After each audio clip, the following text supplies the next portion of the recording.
towards Labour or the Conservatives. Either way, how would such a coalition work?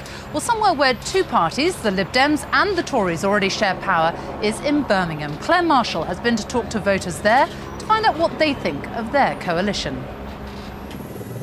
The council that runs Birmingham is the biggest in Britain, looking after around 1 million people. 6 years ago, Labour lost its majority. Frantic political negotiations and the Liberal Democrats joined them in power. Two parties, two views of how things should be run. So, does it work? Obviously, there can always be improvements and stuff like that, but I don't know, at the moment, I would say the services are all right.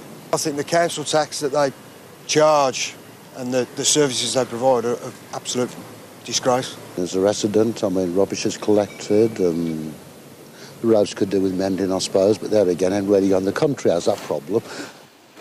They have to work together so people get their basic services. But the coalition isn't formal. It's called a progressive partnership. It's a big job running Britain's second city. The authority employs about 60,000 people and has about £3.5 billion a year to spend. So how do they overcome their ideological differences? The Lib Dem deputy leader of the council is Paul Tilsley. Inevitably, there's compromises within all political parties. And I have to recognise that there's been compromises within the Birmingham partnership. But it's been to the benefit of the people of Birmingham. The partners have had to make some tough economic choices. Recently announced £70 million worth of cuts to public services. Claire Marshall, BBC News, Birmingham. Well, with me here in Westminster is our political editor, Nick Robinson. So, talks with Labour and the Lib Dems finished a short time ago. What should we read into all this? I mean, is that the way it's going? What you have to read in, I think, is that the Liberal Democrat Party are agonising about what to do. Their heart takes them in one direction towards Labour. Their heads are taking them in the direction of the Tories because the numbers stack up rather more easily for them. Now, I think what they're trying to do today is see if Labour are serious about going into coalition with them. The Conservatives have given them an enormous amount of detailed policy work, making quite important concessions, rather surprising the Liberal Democrats with how flexible they're being.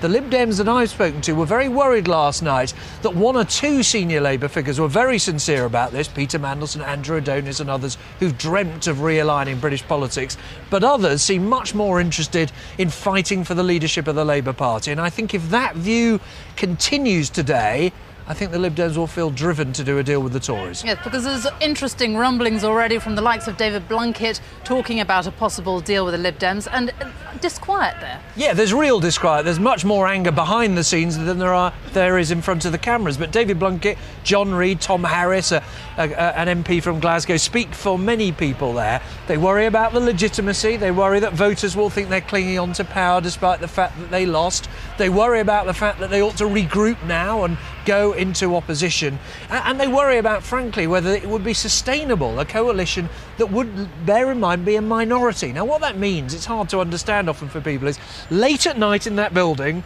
Labour MPs would have to get up after they'd had another late night and go and vote maybe for Nick Clegg's favourite piece of legislation if he was, say, Home Secretary. And many of them might say, you know what, my voters didn't vote for him, I didn't vote for him, forget it, I'm not going to.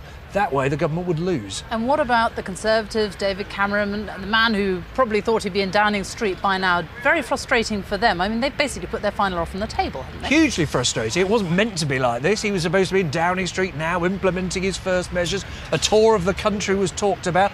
But they're strangely calm today, the Conservatives. They think they have done everything they possibly could. They know that going into opposition against a minority Labour Liberal Democrat government would be rather fun, actually. They could cause a lot of havoc.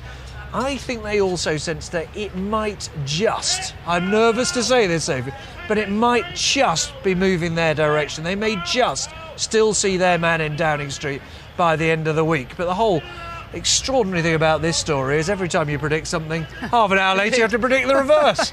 Nick Robinson, our political editor, thank you very much. Time to go from Westminster back to the studio, and you, Simon. Sophie, thank you very much. Well, one man who's used to predicting, but getting it right, of course. Dan.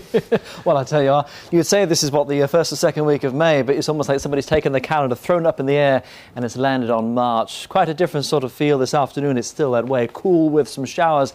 And if you've been to the outside, you've been tempted to grab that fleece and keep it in hand as well. We look at the cloud, bits and pieces here and there. Notice the speckles of cloud, that cooler air that is coming down from the